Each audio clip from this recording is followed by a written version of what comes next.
Thank you for downloading this Brum Radio podcast. For more podcasts, visit brumradio.com.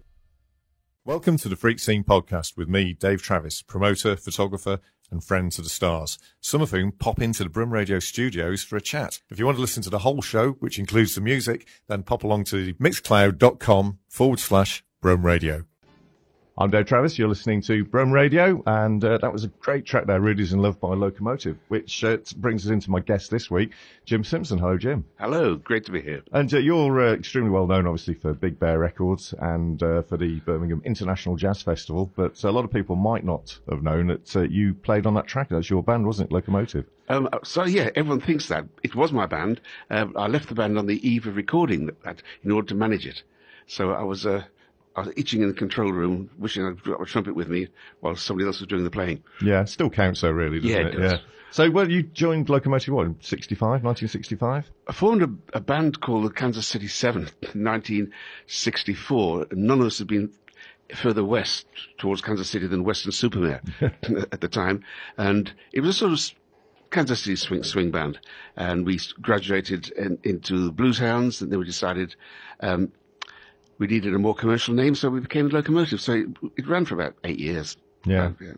So you left in '68 to manage the band, didn't you? And then, an incredible career, really, isn't it?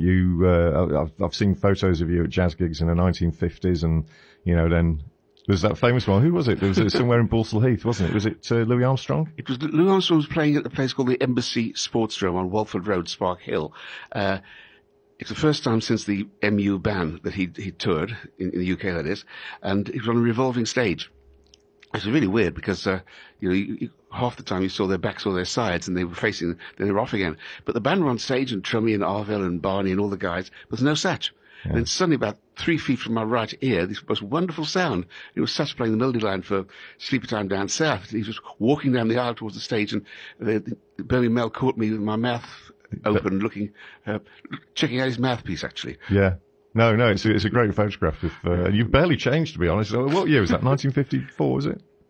The year I went to the RAF, 56. Oh, 56. Yeah. Okay. And revolving stages, they were quite. It wasn't an audience in the round then, was it? It was just a normal audience, and they just played on a revolving stage. It was. Did somebody just flick the switch and didn't know how to turn it off? It was 3/4 in the round, but there were quite a few revolving stages. One at the Tower Ballroom. Tower Ballroom, a famous one, because they used to set one band up, didn't they? And then the one band would finish, and then they'd come on playing straight away, so you wouldn't have changeovers like you do today. So the stage would revolve, and hey, here's the next band. Because people would dance more, wouldn't they, in those days? I suppose at gigs. Always. Yeah. Very clever idea. It didn't always work. If the trumpet player leader of the supporting band got rather fed up with Chris Barber playing the main stage, he would tend to get drunk and press the button in the middle of Chris Barber's set. Yeah. Which wasn't totally popular with everybody. No. It is fraught with problems, isn't it, really? Especially I do apologise. No, that's it. So 68. And then, of course, you went on to, we've got so much to talk about, to be honest, but you went on to manage Black Sabbath, didn't you, after Locomotive? Yeah, Locomotive was a bit of a kindergarten band. Carl Palmer, the drummer, told me that there's three drummers in a hotel room in New York once, and they were chatting, and they all realised at one time that they'd been a Locomotive drummer. Yeah. It was John Bonham, Mike Kelly, and Carl Palmer. Yeah. So they'd all been in Locomotive. Yeah. Wow. Yeah. It's a real kindergarten band. We had Chris Woods in the band who went on to Traffic. That's right. Yeah. Pete York, who went to Spencer Davis Group. Yeah. It was Mike Kelly, Spooky Tooth. Yeah, he is great. Yeah. What a good player. Yeah. I looked at the list of ex-band members, and it's quite formidable, isn't it? Yeah. Yeah. But when I stopped playing with Locomotive, I found myself with evenings free and got out to hear bands, and of course, you know the feeling. If you see a band you like, you've got to do something with it. I had a band from Tamworth called Bakerloo Blues Line. We shortened it to Bakerloo. It was a time when the blues boom was dying. All the blues bands in this country were not great bands, great players, not a lot of good singers. And the blues boom was rather dying on its feet, and all the bands looked the same. They had the same haircut, wore the same denim jackets, denim trousers. They all smelled the same. And it was very hard to get a gig, even though Bakerloo were a cut above the rest.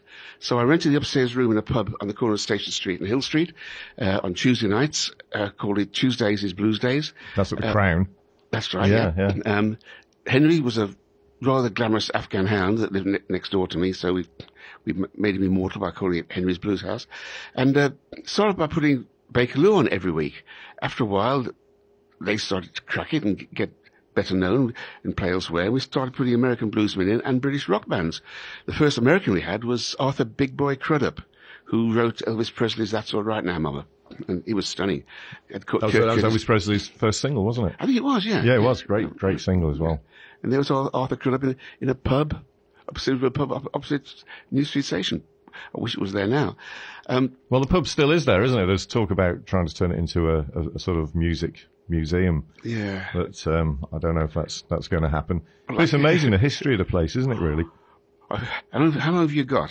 I know. Well, yeah, we might need to do 2 or 3 shows, I think. We could probably do one just on the Crown, couldn't we? Well, yeah. I mean, tell me when to stop, or wave if you don't want to embarrass yourself by going out live and air saying, shut up.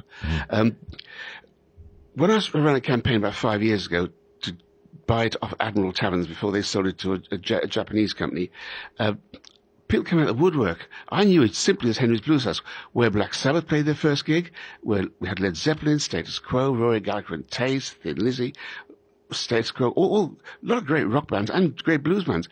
That's all I knew it as.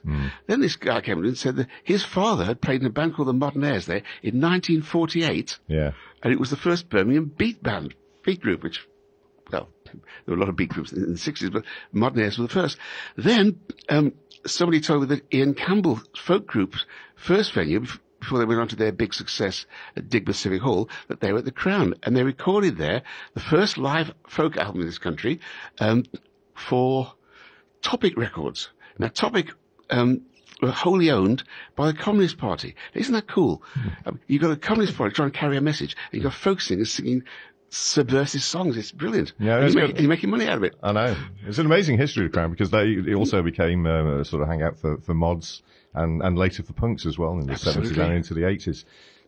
So it's such a pity to see it. I mean, when you think about it, it's just like prime real estate right in the middle of Birmingham, bang opposite Grand Central. You come down the American steps and you look at the grottiest pub in Birmingham. Yeah, that's it. And it could be the best, couldn't it, really? Yeah. And it's certainly, what a history though, going back to the 1940s. Yeah, tremendous. Yeah. So Black Sabbath, weren't they called Earth then? Yeah, they just changed the name from something else. I can't remember what it was, Midas Touch or something. And they were Earth when I heard them. Well, I didn't actually hear them first. The first night we opened Henry's, I've still got it, the guest book, is Anthony James Iommi and John Osborne, who joined as members. And after I got to know them, didn't know they were musicians, and then they said, can we play a support set here? I said, yeah, of course, and put them on opposite 10 years after. And they were great. So they got regular sports slots, and after a while they said, would you manage us? And it was a no-brainer, and I did. Well, the first thing we did was do a name change, for obvious reasons. They liked the name Earth. They're because they'd been through a few names beforehand, and they got one that none of them disliked, so they stuck with it. And then I scoured the columns of Melody Maker, and I found 2, not 1, but 2 bands in London called Earth, and that did it. Yeah. So who thought of the name Black Sabbath then? Was Geezer. Oh, right, okay. Oh, we came with 300 names in 3 or 4 weeks. We're desperate, and people don't believe this now, but it's true. We had band meetings with Black Sabbath, formal, proper band meetings where we took notes and minutes. You can't imagine that, can you? Yeah, they were all sitting down there. I was like, I'll take the minutes. They were great. They were really serious kids. I mean, listen, some of my snobby jazzy friends say, "Oh, what do you see in Black Sabbath?" I say, play the first records, play the Black Sabbath album, play the Paranoid album, and then you'll know what I saw in them. They're just the tightest band on this planet. Yeah. And I think they're the most important band. I think the most important and influential band to come out of this country. Well, they are credited with starting heavy metal or metal anyway, aren't they, really? And there are 20 different sub-metal groups now, aren't there? That's right, yeah, definitely. And I mean, almost everybody, you'd be surprised who does like Black Sabbath. I mean, it's one of those, it's like a sort of founding stone of sort of music, sort of post 70s onwards, really. I spend lots of Saturday afternoons at Madhouse Recording Studios. They've got a nice coffee bar there, and I go there to do some work, get out of the house and get some quiet work done. And you hear all the bands up and down the corridor, maybe 8 or 10 bands, and they all sound like Black Sabbath. Well, no, they don't. They all sound influenced by Black Sabbath. Wasn't that Tony Iommi's unique fret style, though, wasn't it, that got that sound? Yeah. Is that a true story? Probably. Yeah. He was a jazzer. They made a record, which we never released, called Song for Jim. And it's because of, he knows me as a jazz lover. He did a Charlie Christian thing on it really very well indeed. With all that funny, complicated fingering. So I just think he was a very clever guitar player. Yeah. Oh, definitely. And what a career they've had as well, really. Yeah. But so we'll talk about Black Sabbath a little bit, but later. We're going to move on to another track now, The Quads. Now, this was a band that they were around sort of late 70s, weren't they? In Birmingham? Yep. John Peel said that they his favourite band of the 1970s. Yeah. And this single we're going to play was a small hit for us on Big Bear, and it is in John Peel's box of 50 favourite singles ever. That's The Quads, and There Must Be Thousands. That was released on Big Bear Records. And Jim, obviously, you've been running Big Bear Records for, was it 50 years this year? Come October, next month, it'll be 50 years, yeah. Wow, you're having a party? Several. Yeah. You will be invited. Thank you. I came to the 45th, I think. It was obviously 5 years ago. I got O-level maths. It isn't. That led to a few other good things. Exhibitions came out of that. Yes, it did, didn't it? Yeah. It's funny, isn't it? You go to because I thought, I'll pop along. I haven't seen Jim for a while. Actually, I haven't seen you for a couple of years, and then got talking, and there's loads of things. We had the exhibition at the gallery, Havel and Travis. Because what we should say as well is that Jim, I've known you for 36 years, and I've mainly earned my money as a photographer, and certainly in the 80s. And you were telling me that you'd taken these photos in the 60s, and I was thinking, oh well, they'd probably be okay. You know what photographers are like, very competitive, very very egotistical. And I didn't get round to. It's when that 45th party. That's when we started talking about, and you had some of the shots that you printed off on a loop of a video projector, and they were just. I just stood there open mouthed. I couldn't believe it. The photos were just incredible. Pains me to say it, but they were absolutely brilliant. And that's when we got the idea of doing the exhibition. We've done several since then, haven't we? But those photos, you photographed the Rolling Stones, obviously Black Sabbath in your garden in 1968, which is just a fantastic photo. Because that garden's still there, isn't it? And the trees that were sort of little in the background are now massive, and the fence has fallen down. But I mean, Chuck Berry, Little Richard, Howlin' Wolf. I mean, what a fantastic shot that is. Yeah, I got a lot of the old blues guys because my mother took me to see Big Bill Brunsey when I was 14 years old at Birmingham Town Hall, and I didn't know much. I was a jazz fan by then. I bought my first jazz record when I was 8 years old, my first record. But my mother took me to see Brunsey. I think she thought I needed to be broadened a little bit, and it was stunning. This old blues guy, this old Mississippi blues, acoustic guitar and voice. It was wonderful, and that stayed with me a long time until eventually I saw these Lipman and Rao tours and I met Muddy and Wolf and later on B.B. Albert and Freddie King, and it became a large part of my life. Yeah, I mean, Howlin' Wolf and Muddy Waters, I mean, that's where a lot of, obviously, R&B and blues and, turn into rock. It's a sort of line, isn't it, going back in time? Yeah, I mean, the Rolling Stones took their name from a Muddy Waters song, right, yeah. And they went to record at Ed Cody's studio in 2420 Michigan, which was where all the early Chess records were recorded, and that's a direct route right back to the juke joints in the 1930s. I mean, Wolf recorded originally for Sam Phillips out of Memphis. And they made race records, which were black artists selling simply to black audiences, mainly through the juke joints in Mississippi, because the freed slaves, they got a little bit of money, they found a place to go, and the music in their juke joints were the jukeboxes. Homer Capehart had invented the jukebox a few years earlier, and it swept the South.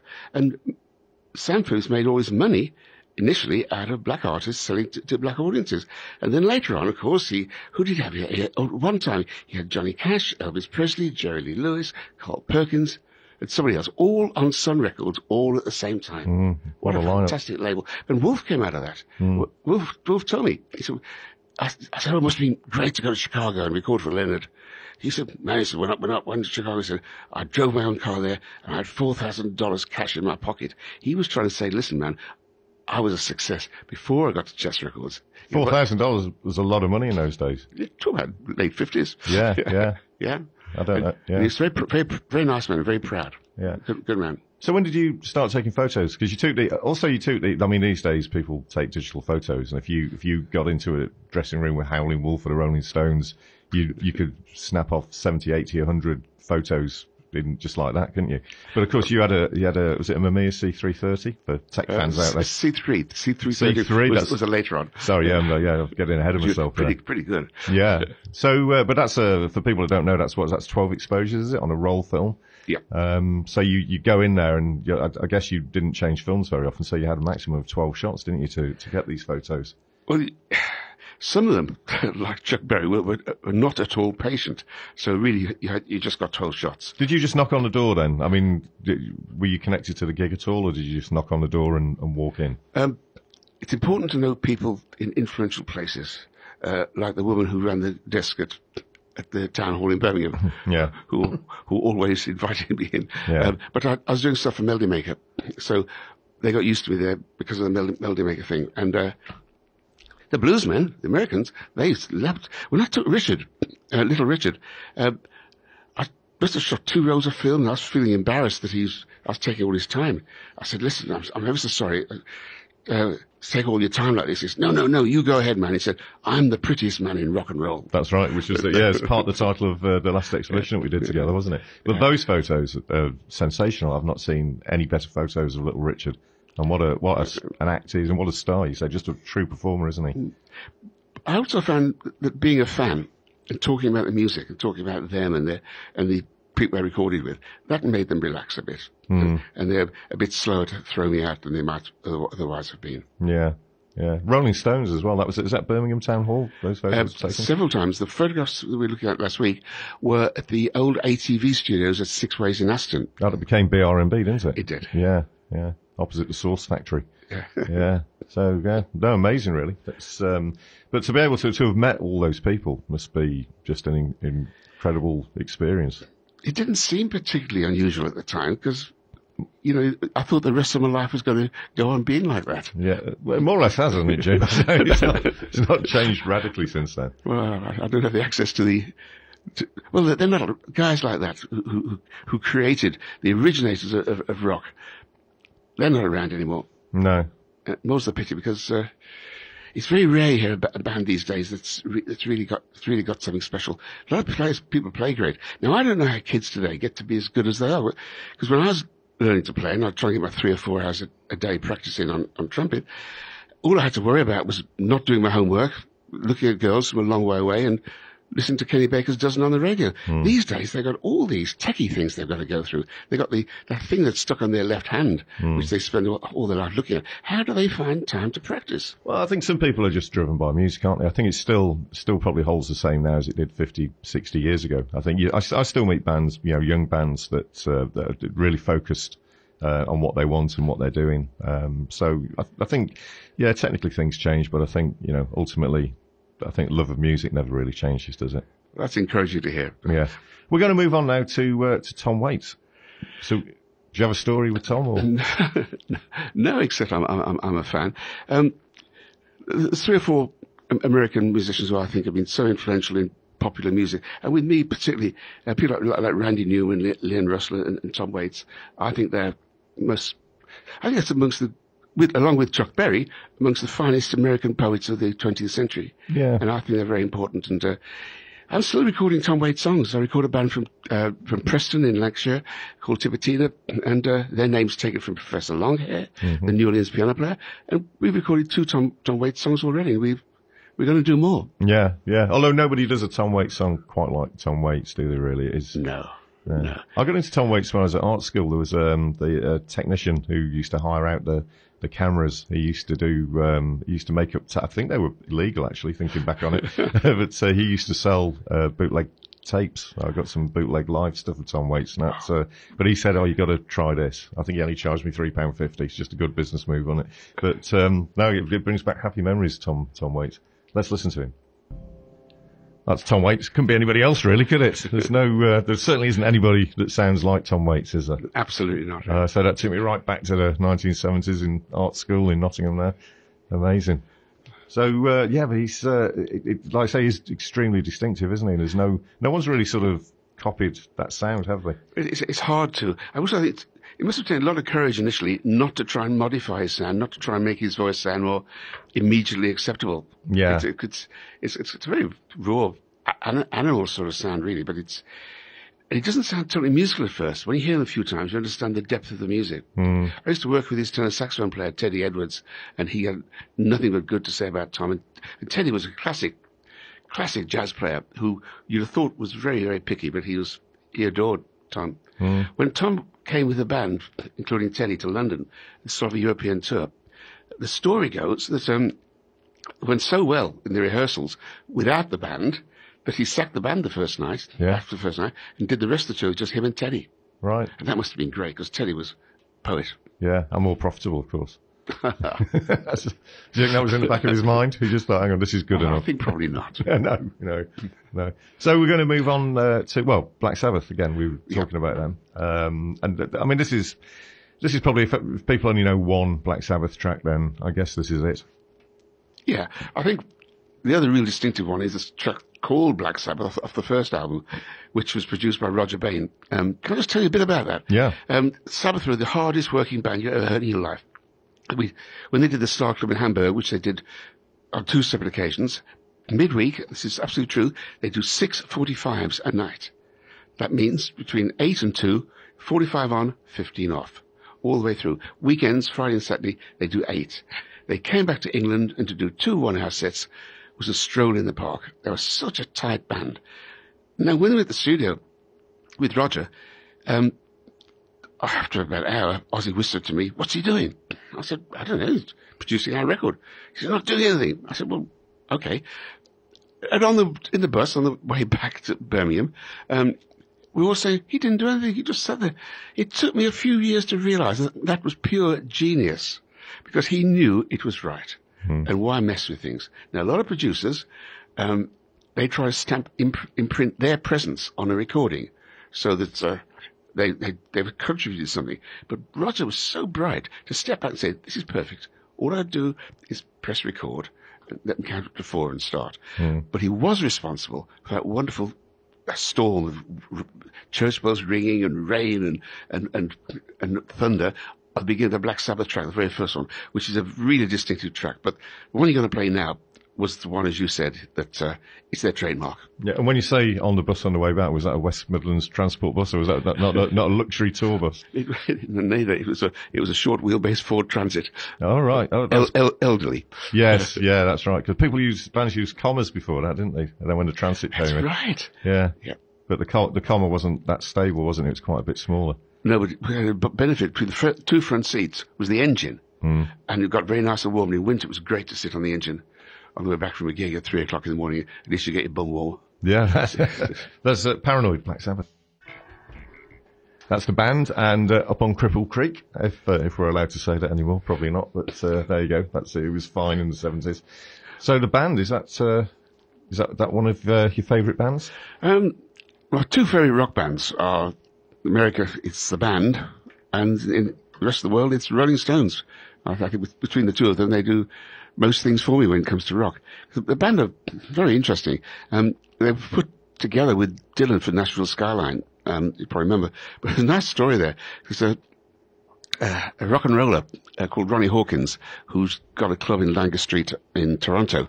And Albert Grossman, Dylan's manager, was in Toronto, and he went to hear the band, and he nicked them from under Ronnie Hawkins' nose, and took them back, and they recorded Nashville Skyline. After that, they made their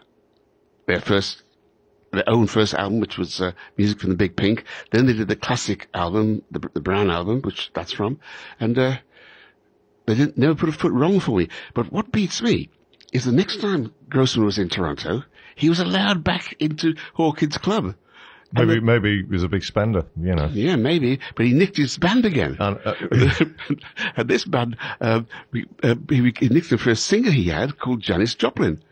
Janis Joplin's Full Tilt Boogie were a Ronnie Hawkins band. And he went back for a 3rd time, and he must have been a really big spender, he said. He went for a 3rd time, and he nicked a band called Crowbar, which he recorded under their own name.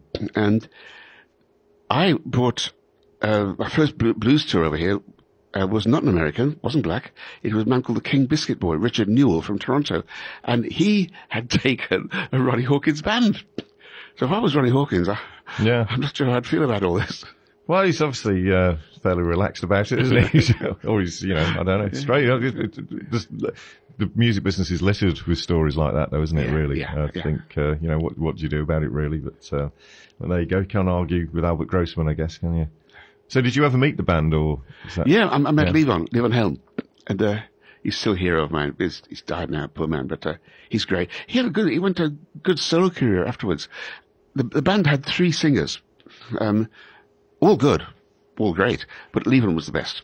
It's not, you should have a really good singing drummer, but no, that's Phil Collins. Maybe we'll gloss over that one. But so we're going to move on now to Kenny Baker's Dozen. And back to school. When I was a kid at school, we all used to listen to radio, the BBC light program it was in those days. And on Monday nights we'd listen to a program called Let's Settle for Music with Kenny Baker's Dozen. And on Thursday nights we'd listen to The Goon Show. And those, what informed our culture. When I was 14, I suppose, the school I was at allowed me to form a jazz club. Nothing live, just records. But I had to get a school master to endorse it and come along and make sure we didn't have too much fun. But we still did it. Anything could happen at a jazz club, couldn't it? Oh, my goodness me.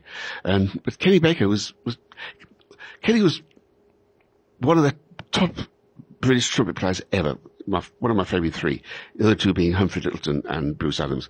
But Kenny, very relaxed man, but incredibly musical. Every Monday, he'd get together his dozen, actually 15 of them, so mathematics probably wasn't his strong suit. And he'd have new material, new arrangements, nothing that they'd ever done before. They'd go into the Paris studios in London, and they'd rehearse for a couple of hours, then go to the pub, and come back and go live on air for an hour at 9 o'clock every Monday with stuff they'd only ever played through once or twice. And there were clinkers. It wasn't all perfect, but it was so exciting. And later on, when I got in the music business, I got to work with Kenny, and I booked him a few times, and I nagged him for years and years and years. I said, Kenny, let's put the dozen back together again. He kept saying no. And one time he said, Jim, he only had 14 of them, didn't he? He said, Jim, we'll do a deal. You get the band together, you select the musicians, I don't care who they are, it's up to you, and that's him, will go and rewrite all the arrangements. So we did, and at that time I was booking all the bands into Ronnie Scott's on Broad Street in Birmingham. So there were a lot of bad things going on with that, but the upside for me was I had such fun really doing what I wanted to musically. So I reformed the Dozen. And that afternoon, where they gathered on Monday afternoon to run through the evening's program, it's a 15-piece band. Some of them were there the last time those orchestrations were opened, like Billy Geldard, who was 70 years old, and people like Simon Gardner in his 20s. I mean, in their 20s, 30s, 40s, 50s, 60s, and 70s, all in that band together. And it was a revelation. They were stunning. We recorded them live. Probably our biggest selling album over the years. We won lots of awards with it.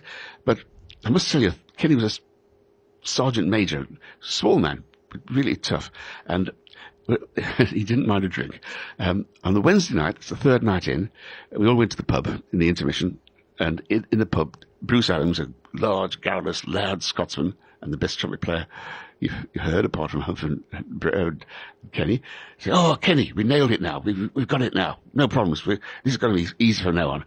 And walking back, Kenny was seething. He said, "Did you hear what Bruce said to me?" I said, "Yeah." He said, "Oh, arrogant. I hate people who are too confident." And he called 3 songs, one after the other. None of them rehearsed before. And they all did it live pretty well. And he was a real white-knuckle rider. They're really sweating buckets, but Kenny showed them. Kenny always did. That's Dr. John and Mamaroo. We're just talking. Jim Simpson, we should say, my guest this week, in case you've just tuned in. Jim Simpson, Big Bear Records, ex-manager of Black Sabbath, and we should talk about the Birmingham International Jazz Festival now. Is it its 35th year? We're working on the 35th year. Yeah. For next year. Yeah, I remember when you started that. Goodness me, doesn't time fly? It does. Yeah. It all started off with I got rather fed up with all the jazz that was being promoted and sponsored around in the UK in the early 1980s. It was very strange stuff. People were fusing jazz with Norwegian folk music, and people. The essence of jazz was lost. So I put on a show in Cannon Hill Park in the Arena Theatre with my 12 favourite British musicians, headed by Humphrey Littleton and Digby Fairweather, and we did an orchestrated jam session. I know that sounds like a contradiction, but I sorted out the repertoire, I sorted out the solo sequence and the ensembles, and the rest was all improvised. And we recorded. We got Jazz Album of the Year, 1984. And before the sun went down, Humph and Malcolm Powell, who was special projects manager at Mitchells and Butlers, who were a significant brewery in those days, said, "You've got to put a festival on next year. Do more of it." So we met the next week with Stephen Carter, who was the manager, was then the Holiday Inn on Broad Street, which is now Crowne Plaza. And he said, "Okay, you have 100 hotel rooms, free." And Malcolm Powell said, "Okay, I'll pay so much for bands." And that was the beginning. Right. Well, I mean, 100 hotel, that's worth having, isn't it? We met people from all over the country and from Europe. I guess his bar bill was quite impressive, though, wasn't it? I mean, he's probably thinking... Also, all the jazz fans were there at night, because when the guys went back to the hotel for a drink in the bar, that's where the fans came. Yeah, yeah. The Holiday Inn, certainly in the 80s, used to be quite... Because we put up some of the large bands, we put them on at the Holiday Inn, and they seemed quite receptive to everyone drinking all night. Yeah. So I remember being asked, I can't remember who it was it with... I think it's with Carter. Oh, and Michael Elphick was there as well, and Paul McGann. And we'd been playing the piano and singing all night. And the manager came over, I think it was 7:30 in the morning, and said, could you leave now because you're scaring the people that are coming down for breakfast. After, that was a good night. So 35th year next year. So yep. Last year was very successful as well, wasn't it? All of them.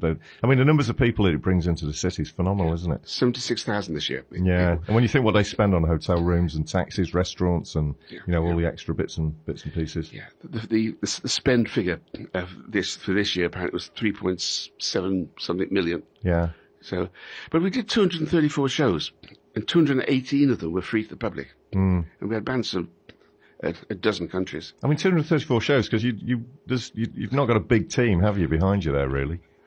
Well, no. Is it mostly you that books the acts? Is it you choose the acts? Tim Jennings and I book the acts. Yeah. Sarah does the marketing, and Nick holds it all together. I mean, Nick is the glue that holds us together, because he's the techie one. So four of you put 234 shows on in how many days? Is it 10 days? 10 days. Yeah. That's speaking as a promoter, that looks like quite a heavy schedule. Yeah. But you get used to it. I mean, you do. For instance, I booked maybe a dozen acts already for next year already. Yeah. We get in the habit of it. I suppose you've got a year in it, really, you know. Well, the thing is, the bands you wanted to book for 2018, you couldn't quite land the deal, or they weren't available. You say, okay, you didn't waste your energy. You say, okay, let's do it for 2019, and you book it there and then. Mm. So by the time 2018 starts, there's quite a bit of 2019 already booked. Yeah. So, do you get around to many of the shows yourself? I try to announce as many as possible. I maybe get about 4 or 5 a day. Mm.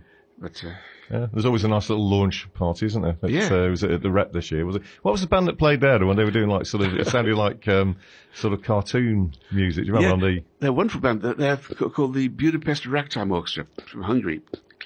Clearly, but they do a lot of Spike Jones and City Slicker stuff. Yeah, which is very wild. They were great. They were really good. I enjoyed that. So it's always a good do. Always look forward to that in my social calendar. Well, they're booked again for next year. Excellent. Budapest. Yeah. Okay. Smashy. Let's move on to some more music, shall we? What we got next? Well, I recorded for the last part of his life. I recorded a very interesting fiddle player called Claude Williams. He was in the Count Basie Orchestra in 1934. He won Downbeat Award in America for Best Guitar Player in America in 34. He quit Basie in 36 because Basie wouldn't play fiddle in the band. Of course he wouldn't. I mean, the band wouldn't fit there. But Claude's a real hero in Kansas City. When I went to Kansas City to record him, he met me at the airport. As we walked through the airport, all the check-in girls, all the taxi drivers, all the porters say, "Hello, Claude. Hello, Claude. Hello, Claude." He's a real hero in Kansas City. And I was there for a week, and we made a great album with him. And one of the days on the way home from the studio, he put his radio on. Now, I always hated country music. I always applauded Buddy Rich, because apparently when Buddy was going in for a heart operation, the nurse said, suddenly he's looking worried, naturally. This is does something trouble you, Mr. Rich? He said, yes, country music. And I tend to subscribe to that. But when I was in Kansas City, I heard this great song on the radio called Jitterbug by something called the Charlie Daniels Band, which I'd never heard of. And I said, Claude, who's that? And he said, I don't know. Let's go to the radio station. Now, they knew him there. Went in. Claude knew the presenter, and we had a chat and a glass of beer afterwards. And the presenter said, listen, tomorrow night I'm going up the road a bit to hear Charlie Daniels Band. Come with me. I thought, great, I would. Now, up the road, turned to be Leavenworth, Kansas, which is 200 miles away, but it was still a great gig. They played in a room that maybe held 200, 250 people, and it was maybe 80% full, and there was 9 of them on stage, and they were absolutely wonderful. I certainly became a convert to country music. I talked to Charlie afterwards, and he got no record deal, and I'd more or less talked him into signing. In those days, there was no email, there's no Googling. You go back, you send a letter, and I sent him the contract, and he went very quiet. In the meantime, Howard Grossman had turned up. He'd signed direct to CBS, Columbia. Yeah. Columbia Records in New York, which is CBS worldwide. He signed direct to them and recorded a song called The Devil Went Down to Georgia, which was a monstrous hit. But in my defense, I would never have recorded The Devil Went Down to Georgia. No. I'd have just done Jitterbug and stuff like that. I love that. It's such an analog world, isn't it? That you hear something on the radio and you go, what is that? And you think, because now you just Shazam it, or if you got a digital radio, it'd come up, but you go, let's go around to the radio station and ask them. It's fantastic. Should we listen to it? Charlie Daniels. Please. The Charlie Daniels Band and Jitterbug. That was interesting, wasn't it? It was nice and lively. Yeah, I'm just getting my breath back. I've been dancing like mad. You know? Yeah. Well, we all have, yeah. Just shows you how fit we are. So you missed out on Charlie Daniels, basically, I suppose. Well, it was CBS. It was pie in the sky, really. It's like you hear a band you want to work with, you approach them, and you got a fairly good hit rate, though, haven't you? To be honest, is there any other big ones that you've missed out on? You think? Yeah. We're distributed by Dereco in Holland and Belgium for many years, and those are the days that we had licensees throughout Europe, and every month I'd spend 4 or 5 days. I'd go to Amsterdam to talk to Dereco, then I'd go to Paris for Pathé and so on. And I got really on well with Bert Salden, my label manager in Holland. And one time I went to see him, he said, got a really good record. Recently here, I forget his label was Tenlark maybe? No, Johnny Host Music. He said, do you want to release it for England? I said, sure, let me have a listen. And he played to me. And I said, not for the English market, Bert. I mean, that's too naive to it. They wouldn't go for that. About a fortnight later, he phoned me up. So that record I played you, he said it's now number 3 in Holland. It got released in Germany and everywhere else. Are you sure you don't want it? So I said, send it to me. So he sent it to me. I said, Bert, no way will England buy this. And a third time, he was number 1 in Holland, number 6 in Germany, all over Europe. It was a hit. He said, are you sure you don't want it? And I said, the English market will never go for this because they're only offering it to me for England. And eventually it was released in England by somebody else, and there were several covers, and 3 versions of it were on the top 20 in the UK at the same time. The Birdie song. That's a classic, that is. Who doesn't like that? Oh, you're probably 6 pints in before you do, though, aren't you, to be honest? Maybe more. But at least I could walk down the Hagley Road now and people don't say, hey, there's Jim Simpson. He's the Birdie song man. You would be defined by it, wouldn't you? Yeah. That would be it. Yeah. So, probably in some ways for the best. Yeah. They'd probably play it at my funeral. Can you imagine that? Yes. Yeah. Well, everyone would be able to, you wouldn't be able to resist it, would you? Everyone would be up. It'd be very different. But hopefully that's not for at least 25 years, Jim. It can't be for a year because they've closed Paradise. You know that. In town. In town, yes. Yes. Paradise Circus. Oh, is it? It's Paradise now, yeah. I thought they closed Paradise. I thought we all got an extra year. Well, that's it, yeah. Well, that's undoubtedly where we're going, Jim. And so we're going to move on to Nomi Rosenberg now. Yeah. Nomi's a Sinti gypsy, which is Django Reinhardt's, what he was. He's not a direct descendant of Django, but he is a descendant. The Rosenbergs and the Reinhardts are intermarried all the way through. His elder brother is Jimmy Rosenberg, which many people will tell you is the finest guitar player on this planet. I wouldn't go that far by any means, but he's a cracking player. But he's got troubles. He's been in prison 3 times, and I know his bass player, Arno van der Hout. I said, Arno, what's wrong with Jimmy? And he looked at me contently and said, everything. So, poor old Jimmy. This is his younger brother, Nomi, who when he was 15, he played on Carnegie Hall, New York, with George Benson and Les Paul. And no, he can't read and he can't write. He just plays guitar as naturally as most people breathe. That's Howard McCrary, and before that we had Randy Newman, which Marie. I was going to dedicate that to my Lady Marie, but it's just a bit too autobiographical, really. Before that, what do we have before that? Nomi Rosenberg. Nomi Rosenberg, yeah. Great trio there. And Howard McCrary. This is, I mean, a lot of these, or certainly CDs we're playing, are on Big Bear Records. That's so, right, yeah. I mean, how many albums have you released over the almost 50 years? Oh, nearly 200. Wow. A lot of American bluesmen. But the McCrary one came about very strangely. The Phil Upchurch band came to Europe, and they hadn't got any English dates, and I was in the privileged position of booking artists for Ronnie Scott's, my plaything again, and I persuaded them to let me put on Phil Upchurch, who had a big hit on Sue Records back in 1960-something, with a song called You Can't Sit Down. Always loved Sue Records, always loved Upchurch. So we got the only UK dates he's ever played, were in Birmingham, 6 shows at Ronnie Scott's. And I knew of most of the guys in the band. I remember the tenor player was Clifford Solomon, who's a legend. He did Bill Doggett's Honky Tonk. And I didn't know the piano player. At the first rehearsal, the piano player stole the show. He played great. He sang wonderfully. And really straight ahead rhythm and blues voice. So I buttonholed him after the rehearsal. I said, Howard, love what you do. I said, who do you listen to? Ernie Andrews, Jimmy Witherspoon, Joe Williams? He said, who are those guys? It amazed me that he got to be as good as he was, and he didn't know the classic singers. It turned out he knew nothing about rhythm and blues. He was offered the piano chair with Upchurch, learned the songs, learned the repertoire, and delivered them with such conviction. He was the star of the show. During the week, we spent a lot of time together, and I was playing him all the old stuff, and he really started to go for it. And I'll give an example. In those days, we had cassettes. I made him a cassette of 14 songs. I said, Howard, these are the sort of songs I'd like you to listen to, and maybe there's 1 or 2 you'd like to do, but this shows the direction I think you might want to go in. He came back 2 days later. He'd learned 14 songs. Lyric, chords, the lot. And he's a sponge, an amazing musical person. Anyway, at the end of the week, we shook hands and promised undying correspondence between us, and I waved them off to the airport. And the next day, they were due to fly to LA. And the next morning, I had a phone call. Jim, it's Howard. I said, Howard, where are you? You're supposed to be on a flight to Los Angeles. He said, I'm at Birmingham Airport. Come and pick me up. I said, what's happening? He said, I've come to stay with you for a while. I want to talk music to you. He stayed for 18 months. What, in your house? No, 2 or 3 days in my house. Then because I'll say, how big's your house? Because Dr. John was probably still there, wasn't he? Very small, I'm afraid. So we needed money, as always. So I persuaded the chaps at Ronnie's to let me put on a show, which I called the Midnight Slows.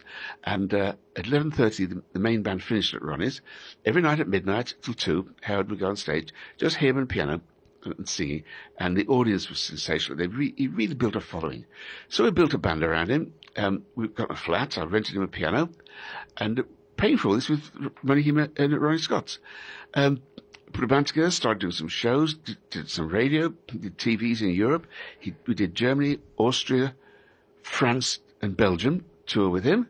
And things were going really well. We started to record him, and then his wife, who's the sister of Chaka Khan, she came over, took him by the ear. I don't think she totally approved of his friends in Birmingham, most of which were female.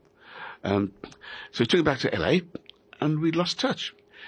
Then Julian Smith, Birmingham saxophone player, plays soprano sax, wears a woolly hat, and he's famous for his Britain's Got Talent appearances. He's now starring, Julian that is, he's now starring on the big cruise liners. And he was laying over for 3 days in Hong Kong, end of one cruise to pick up another one, went to a club, and who was singing and playing there but Howard McCrary in Hong Kong. It turned out that he's long divorced from Tammy.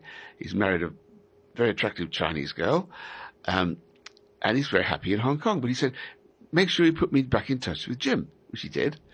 When I got hold of him, we exchanged a few emails and had one of these fancy modern conversations you have on your phone, face to face, whatever they're called. FaceTime. That's it. Yeah. And he said, what happened to that record we made? I said, well, nothing, Howard. We never signed papers, and you bugged off before we do anything. He said, well, send me the papers. So I sent him the papers, and it wasn't mixed, so I mixed it and remastered it, and we're releasing it next month. And that track we just played was one of the tracks off it. Well, what a story! Yeah, what a story. So 200 albums. I mean, do you have a back catalogue? Can people? I guess some are out of pressing, some are sold out, or on vinyl, we've got probably 170 of them. And when vinyl started. When people started buying cassettes, we released everything on vinyl and cassette. People started buying CDs. We only ever released one album on CD and on vinyl. So I've got 50 albums on CD. There's more online, which have not been released physically. And the rest of the stuff's in the catalogue. It needs to be remixed and re-released, which I'm doing. Yeah. We're 50 years old, and throughout the year, the year of the 50th, we're releasing remastered material. Right. You're having another party as well? Yeah. Okay. End of October. I'll let you know the date. Okay. Yeah, that sounds good. Yeah, put me down for that, definitely. Going to move on to some more music now. Joe Cocker. I love things that Leon Russell does. And Leon Russell really got it together with Cocker. And with a sensational group of... Rita Coolidge was a backing singer. Anyway, she was the Delta lady that he wrote about, by the way. Leon, that is. And Leon did this wonderful tour called Mad Dogs and Englishmen, and the album is sensational, and this is the first track. Oh, well, fantastic. That's Joe Cocker live. And another choice of my guest this week, Jim Simpson from Big Bear Records and Birmingham International Jazz Festival, and so much more, really. But I think we've almost come to the end of our time. So that's sad. I was just really enjoying myself. We've probably got enough for at least another show, haven't we? Really? I mean, all the things that you've done. I mean, the Jazz Festival alone, and all the 200 releases. I mean, that's probably a month of shows, isn't it? But thanks very much for coming in. It's been extremely interesting. And as I say to a lot of my guests, that I've known you for a long time, decades and decades, but we've never actually sat down for 2 hours and talked about music, have we? No, all our lives revolve around music, and it's often the last thing you talk about. Yeah, it is. And when you bump into people, when you see people, you're doing something else, and there's other people around. So that's what I love about doing these shows, that you can sit down and I've heard a few things that I've not heard before as well. So that's good. But so what's how many more releases have you got coming? You've got Howard McCreary. We've got next month we're releasing Howard McCreary and an album called Jazz City UK Volume 2, which are 2 jam sessions. One from 1984, one from 1987, featuring top British jazz players like Humphrey Lyttelton, Digby Fairweather, Dick Morrissey. It's an all-star lineup. Then we've got an album called Damn Right I Got the Blues, which are 20 tracks from 1970s blues catalogue with Homesick James, Snooky Pryor, Washboard Willie, Boogie Woogie Red, Dr. Ross, the harmonica boss, Willie Mabon, Mickey Baker, Tommy Tucker, who had a hit with High Heel Sneakers. That's our 4th release. We've got Shuggy Otis. Remember Shuggy Otis? He played on the Clint Eastwood movie, played Misty for Me from Monterey Fairground. We've got an album recorded in Birmingham with Shuggy Otis. We've got Chick Willis, who's known as the Stoop Down Man. Don't ask why. We've got Muscles being re-released. Remember Muscles? Mm-hmm. We've got a re-release of Duncan Swift, the Harlem Stride Star piano player. Duncan Swift. I did the photos for that album. And who was it? I don't know who had the idea of taking a grand piano up the Clent Hills. My idea. It was your idea. Duncan insisted on it. Not just a Bosendorfer, but a particular Bosendorfer which lived in Bristol. That's all he wanted to play. So we had to ship it up from Bristol for him and have him brought it this far. We thought, we'd take it on top of Clent Hills. Yeah, I know. I mean, we did it. We had the specialist piano removers and the Land Rover. The Rangers came and helped us. Yeah. And we took a grand piano up to the top of the Clent Hills and then took the photos. And the wife of the editor of Birmingham Mail came past on a horse, and the 2 children also on horses, and she engaged her in conversation because she knew from Ian, I can't remember his name, the editor, and she never mentioned that there's a grand piano on top of Clent. No. Like it was a normal thing. No, we're just standing around, yeah. They're on the back of the album, aren't they? I took a photo, got a nice moody black and white photo. I thought, 3 horses and a grand piano and Duncan Swift, this has got to... I must be able to make something out of this. But that was a great day out. Great photographs, really, really good. We're going to thanks, Jim. We're going to finish on 3 tracks now. There's Lady Sings the Blues and Whiskey Brothers. from King's Heath. Yes, indeed. And, of course, a band that we've not mentioned that we should have really, which is King, Pleasure and the Biscuit Boys. I mean, they've been playing around Birmingham for years. I did a single cover with them as well, didn't I? I did a photo session. You did. At the Holiday Inn. Yeah. I'd forgotten how amenable the Holiday Inn used to be to showbiz. I did a few sessions there. They're always very, very keen to let you go in and do something. I think you're right, though. It's appropriate for the King, Pleasure and the Biscuit Boys to be the Billtoppers. Yes. 30 years on the road. I think so. Yeah. Great band. Fantastic. Well, thank you very much for coming in, Jim. And we must do it again because we've barely scratched the surface of the last sort of 50, 60 years. Oh, thank you, Dave. Love it. Thank you for listening to this Brum Radio podcast. Don't forget to subscribe and rate us on your podcast app.